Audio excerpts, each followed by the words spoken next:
میں اب جوانوں سے آفیسر سے مخاطب ہوں اور اس میں ماشاءاللہ بہت ینگ برائٹ خواتین بھی شامل ہیں جنہوں نے ابھی مجھ سے انعامات بھی لیے. جب میں آپ کو انعامات دے رہی تھی تو مجھے پتا چلا کہ آپ میں سے کئی ٹاپرز ہیں اور آپ نے اپنی اپنی ایریا میں آپ نے ایکسل کیا ہے.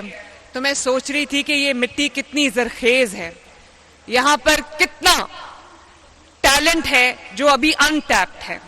تو میں آپ کو یہ پہلے پیرا کا جو ایک سیریمنی ہوئی تھی اس میں بھی میں نے یہ بات کی تھی.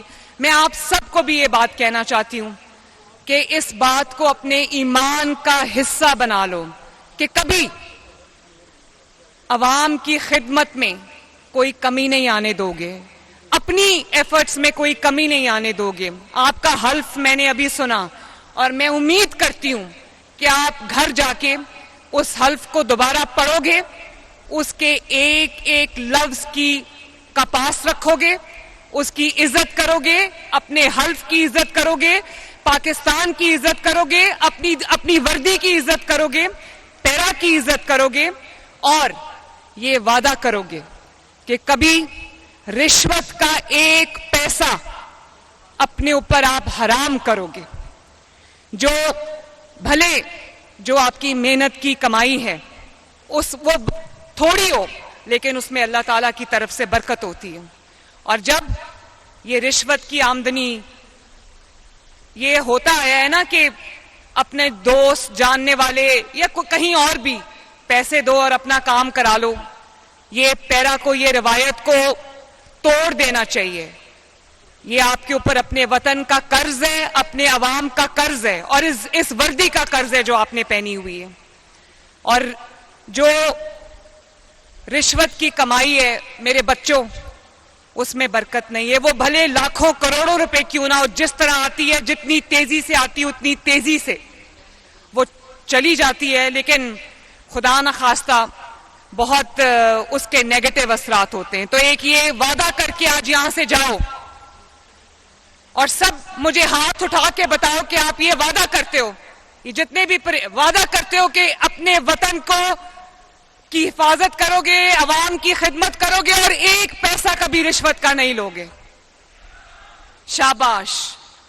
اور کیونکہ ہم ایک ایسے ملک میں رہتے ہیں جہاں پہ زیادہ تر آبادی جو ہے وہ ہینڈ ٹو ماؤتھ ہے, اور میں چاہتی ہوں کہ جو کاروبار ہیں وہ اپنا جائز منافع کمائیں, لیکن وہ منافع جب جائز حدود سے باہر آ جاتا ہے, باہر نکل جاتا ہے اور وہ عوام کا خون چوسنا شروع کر دیتا ہے یا عوام کی پاکٹ پہ ایک بوجھ آنے شروع ہو جاتا ہے, تو وہاں پہ اس کو روکنا میرا اور آپ کا فرض ہے. اور آپ نے یہ کوشش کرنی ہے کہ اور یقینی بنانا ہے کہ جو حکومت کے جو ریٹس ہیں اس ریٹ لسٹ کے مطابق گندم کی, آٹے کی, سبزیوں کی, روٹی کی قیمت آپ نے انشور کرنی ہے. اور جہاں پہ کوئی ذخیرہ اندوزی ہو رہی ہے, ہورڈنگ ہو رہی ہے, وہاں پہ آپ نے جو ہے وہ اپنا جو آپ کی ذمہ داری ہے وہ آپ نے پورے طریقے سے نبھانی ہے. اسی طرح یہاں پر آئی جی صاحب موجود ہیں.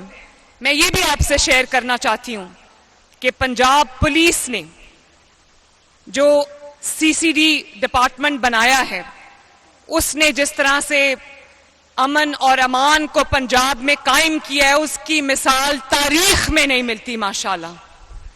آئی جی صاحب میں آپ کو بھی شاباش دینا چاہتی ہوں اور پوری پنجاب پولیس کو شاباش دینا چاہتی ہوں, سی سی ڈی کو شاباش دینا چاہتی ہوں کہ آج جب میں آپ سے بات کر رہی ہوں تو بہت سارے جو ڈسٹرکٹس ہیں وہ ایسے ہیں جہاں پہ پنجاب میں اس وقت زیرو کرائم ہے ماشاءاللہ.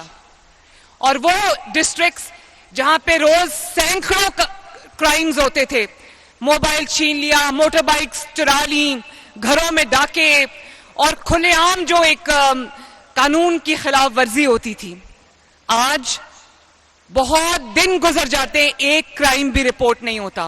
اور جہاں پر 100 کرائمز لوگ رپورٹ ہوتے تھے وہاں پر کئی ڈسٹرکٹس ایسی ہیں جو 2 یا 3 پہ آ گئے. میں نے سی سی ڈی کو اور پولیس ڈپارٹمنٹ کو یہ ہدایت کی ہے کہ وہاں پر بھی زیرو کرائم کریں.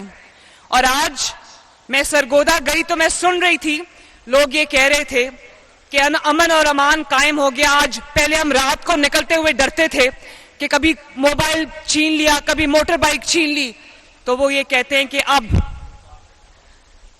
اب ہم رات کو نکلتے ہیں تو سکون سے نکلتے ہیں. ہمارے بچے رات کو اگر نکلتے ہیں تو سکون سے نکلتے ہیں. ہمیں پتہ ہے کہ پنجاب میں امن اور امان قائم ہو گیا ہے. اللہ تعالیٰ کا شکر ہے.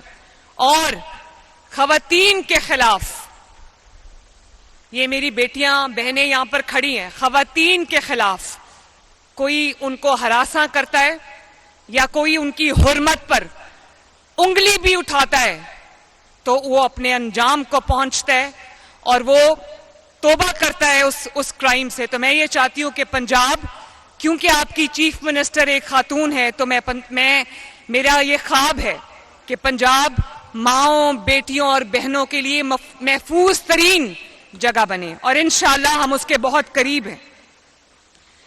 میں ایک بار پھر آپ سب کو مبارکباد دینا چاہتی ہوں, اور میں آپ کو یہ بھی بتانا چاہتی ہوں کہ پیرا کے قیام کے بعد اب پنجاب حکومت ایک قانون تیار کر چکی ہے. آج میں اس کی اناؤنسمنٹ کرنے لگی ہوں. بہت جلدی ہم وہ قانون لا رہے ہیں کہ بیواؤں, یتیموں اور بے بسوں کی زمینوں پر جو ناجائز قبضے ہوتے ہیں, جو سال ہر سال کیسز چلتے ہیں, جنریشن آفٹر جنریشن وہ کیسز چلتے ہیں, لیکن ان کا کوئی حل نہیں ہوتا, تو ہم ایک قانون لا رہے ہیں, پورا مربوط نظام لے کے آ رہے ہیں, اور اس کے لیے علیحدہ عدالتیں بنا رہے ہیں کہ جس کسی کی زمین پر قبضہ ہے 90 دن کے اندر اندر اس کا فیصلہ ہوگا انشاءاللہ, اور جو قبضہ کرنے والا قابض ہے اس کو آہنی ہاتھوں سے نپٹا جائے گا اس کے ساتھ, اور پینلٹی بھی اسی کے اوپر ہوگی. اور کتنے سال قید ہے اس پہ؟ 10 ایئرز. اور اس پہ ڈیپینڈنگ کہ کس طرح کا وہ قبضہ ہے 10 سال قید ہے, اور اس کے لیے ہم خصوصی ٹریبیونلز, خصوصی عدالتیں بنانے جا رہے ہیں. 3 مہینے 90 دن کے اندر اندر ان کو فیصلہ کرنا پڑے گا. اس طرح یہ جو پنجاب میں اور پورے پاکستان میں ایک وائڈ سپریڈ پرابلم ہے کہ زمینوں پہ قبضے ہو جاتے ہیں, اور وہ لوگ جو انفلوئنشل ہیں, اثر و رسوخ رکھتے ہیں, وہ اپنے سے جو کم طاقتور ہے اس کی زمین پہ, اس کے گھر پہ, اس کے جو بھی پراپرٹی اس پہ قبضہ کر لیتے ہیں. پنجاب میں انشاءاللہ تعالیٰ اب ایسا نہیں ہوگا. تو اس لیے میرا اور پیرا کا پنجاب کے عوام سے یہ وعدہ ہے کہ جہاں بھی ظلم ہوگا پنجاب حکومت وہاں پہنچے گی انشاءاللہ تعالیٰ, چاہے وہ پنجاب پولیس ہو, یا وہ پیرا ہو, یا وہ اینٹی نارکوٹک فورس ہو, یا وہ وائلڈ لائف فورس ہو, انوائرمنٹ فورس ہو. جہاں بھی قانون توڑا جائے گا پنجاب حکومت وہاں پر موجود ہوگی انشاءاللہ تعالیٰ. جہاں پہ ظلم ہوگا وہاں پہ پنجاب حکومت موجود ہوگی, مظلوم کی داد رسی کے لیے اور ظالم کو گردن سے پکڑنے کے لیے. آپ سب کو, آپ کے والدین کو, آپ کی فیملیز کو ایک بار پھر میری طرف سے بہت بہت مبارک. اللہ تعالیٰ پنجاب کا, پاکستان کا, آپ سب کا حامی و ناصر ہو. پاکستان زندہ باد.